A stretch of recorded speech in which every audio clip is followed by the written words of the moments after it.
Hi friends, स्वादिष्ट recipes या YouTube चॅनलवर आपणा सर्वांचे मनापासून खूप खूप स्वागत। आज आपण लग्नाच्या पंक्तीमध्ये जशी कुर्मा भाजी खातो ना, त्याची रेसिपी पाहणार आहोत। खूप सोपी आणि साध्या पद्धतीने आणि खूप चविष्ट। त्यासाठी बघा, कांदा घेतला आहे, फ्लावर घेतला आहे, एक उकडलेला बटाटा, टोमॅटो, कोथिंबीर आणि वाटाणा घेतला आहे हिरवा। माझ्याकडे फ्रोझन होता, तुमच्याकडे जो अवेलेबल असेल तो वापरू शकता। प्रथम आपण तेल गरम करून घेतलं, त्यानंतर मोहरी टाकली। सर्वप्रथम मोहरी टाकायची आहे, कारण मोहरी तडतडायला वेळ लागतो आणि ती तडतडली तर भाजीचा स्वाद खूप छान लागतो। त्यानंतरच जिरे टाकायचे आहेत आणि जिरे पण छान तडतडून द्यायचे आहेत आणि त्यानंतर त्यामध्ये कांदा टाकायचा आहे, जो मी बारीक चिरून घेतला आहे। खूप सुंदर। व्हिडिओ कुठे स्किप करू नका, पूर्ण व्हिडिओ पहा, म्हणजे तुम्हाला कळेल कशी बनवायची आहे आणि किती स्वादिष्ट, कमी मसाल्यांचा आणि कमी साहित्याचा वापर करून केलेली। बघा, छान असा आपला कांदा परतून झाला आहे। त्यामध्ये मी लसूण आणि कोथिंबीर छान अशी कुटून घेतली होती, त्याची पेस्ट टाकत आहे। तुम्हाला हवं असेल तर इथे तुम्ही आले लसणाची पेस्ट टाकली तरी चालेल।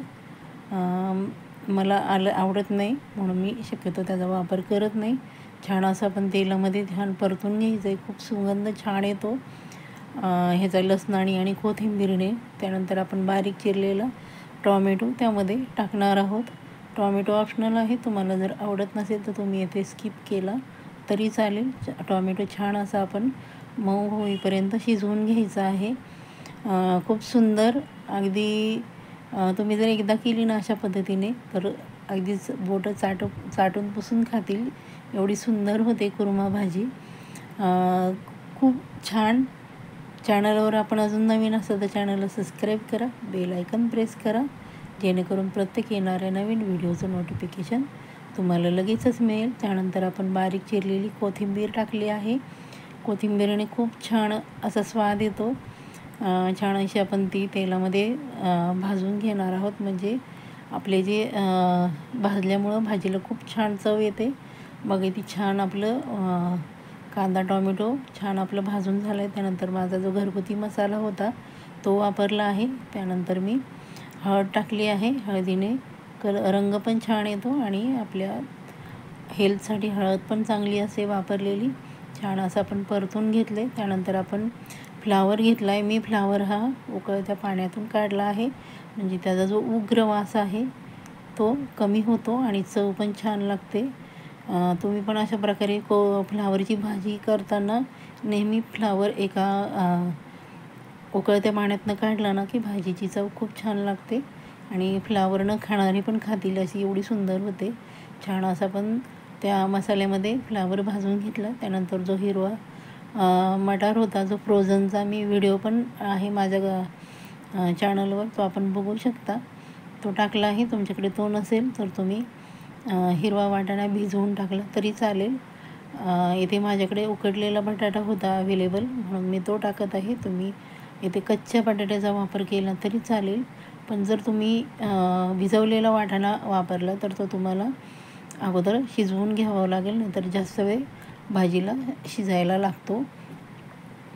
अशा प्रकारे छान असं परतून घ्यायचं आहे। तुम्ही जर भिजवलेला वापरला तर कुकरला बटाटा आणि वाटाणा मस्त त्याच्या 2 शिट्ट्या करून घ्या, म्हणजे छान शिजतो आणि भाजी पण आपली झटकन होते। त्यानंतर चवीप्रमाणे मीठ टाकलं आहे बघा, आणि आपण गरम पाण्याचा इथे भाजीमध्ये वापर करणार आहोत। कुठली पण भाजी करताना, कुठला पण पदार्थ बनवताना गरम पाणी टाकायचं आहे, म्हणजे त्यांनी चव दुप्पट होते। छान असं आपण शेंगदाण्याचं कूट टाकलं आहे। तुम्हाला जर शेंगदाण्याचं कूट चालत नसेल तर तुम्ही डेसिकेटेड कोकोनटचा इथे वापर केला तरी चालेल, किंवा ओलं खोबरं वापरलं तरी चालेल। हे बघा, किती सुंदर तवंग पण सुंदर आला आहे आणि सगळीकडे घमघमाट सुटला आहे। एवढी सुंदर आपली कुर्मा भाजी होते। चला मग, चॅनलवर नवीन असेल तर पटकन चॅनलला सबस्क्राईब करा, अजून केलं नसेल सबस्क्राईब तर बेल आयकन प्रेस करा, म्हणजे येणारं प्रत्येक व्हिडिओचं नोटिफिकेशन तुमच्यापर्यंत पोहोचेल। छान आपली बघा कुर्मा भाजी तयार झाली आहे। जशी तुम्हाला घट्ट पातळ हवी आहे त्याप्रमाणे तुम्ही करू शकता। एवढी सुंदर ती तुम्ही पुरीबरोबर, चपातीबरोबर, भाकरीबरोबर किंवा भाताबरोबर खाऊ शकता. एवढी अप्रतिम चवीची झाली आहे. अशा प्रकारे करून बघा आणि केल्यानंतर कशी झाली मला रिप्लाय द्यायला अजिबात विसरायचं नाही. छानशी कमेंट करायची आहे आणि रेसिपी आवडली तर शेअर करायची, लाईक करायची आहे. माझा व्हिडिओ आपण शेवटपर्यंत पाहता त्याबद्दल आपणा सर्वांचे मनापासून खूप खूप धन्यवाद. स्वस्त रहा, मस्त रहा. Bye bye.